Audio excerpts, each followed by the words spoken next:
Ramla Ali is a professional boxer, model, and activist. Selected as one of Time magazine's Women of the Year and a former ELLE UK cover star, she was the first Somali boxer to compete at the Olympic Games and the first to win an international gold medal for the country in boxing. In 2021, she founded Sisters Club, a not-for-profit charity providing free sports classes for women. After two boxers have been dragged into a gender eligibility row following their inclusion in this year's Olympics, here, Ali shares a call for compassion. I feel compelled to speak out on behalf of Imane Khelif and ELLE UK, Olympic boxers who have been attacked by critics questioning their gender and eligibility to compete in women's boxing. The conversation around these women isn't a discussion, it's a witch hunt. I know Imane and I feel so sad for her. She's a brilliant boxer and a good person, and nobody deserves the bullying she is currently being subjected to.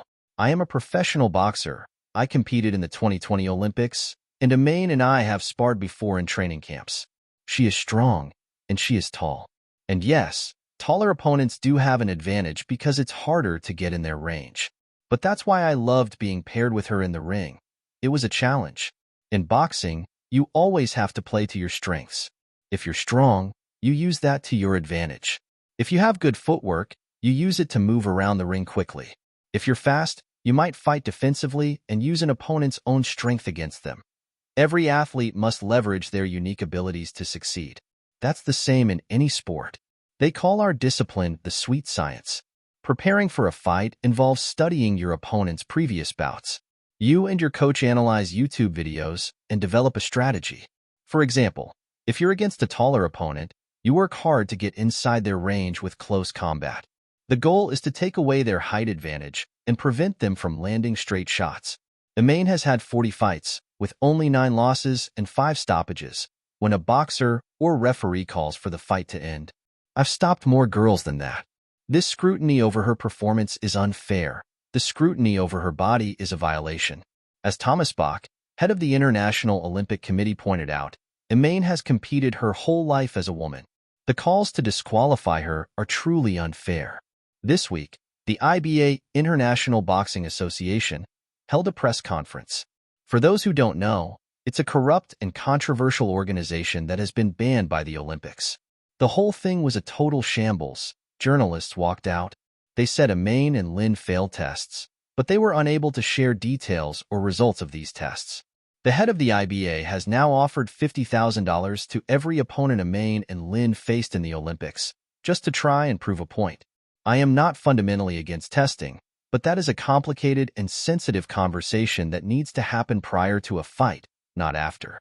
If you're going to test these two women, test everyone. It shouldn't be used selectively to bully athletes. We're talking about real women's lives, and Imane Khelif and ELLE UK are women. Imane's father had to show childhood pictures to prove it. It's horrible that so many people believe the fake news circulating online. Can you imagine how she feels, walking around the Olympic Village, aware that everyone is judging her? I watched Imane's fight. She hit her opponent, Italian boxer Angela Carini, with 2 clean shots, and that's all. Imane herself said in an interview that she has been in training camps with Angela and Team Italy many times, over many years. They know her well. They would have been familiar with her strength. Why are they only choosing to question her identity now? I once read that Michael Phelps produces less lactic acid than the average person, giving him more endurance when he swims. Nobody called to ban him from swimming. He is celebrated, and rightly so. When it comes to boxing, I'm sure many of us would test positive for higher testosterone levels. Who decides what the appropriate amount is for a woman? The Olympics are about celebrating difference. That's the whole point. Olympians are the world's superhumans. As my own profile has grown over the years, I've been at the receiving end of a lot of online racism and Islamophobia. That's without being embroiled at the center of a culture war. I can only image what Imane Khelif and ELLE UK are going through. These women deserve to compete without prejudice.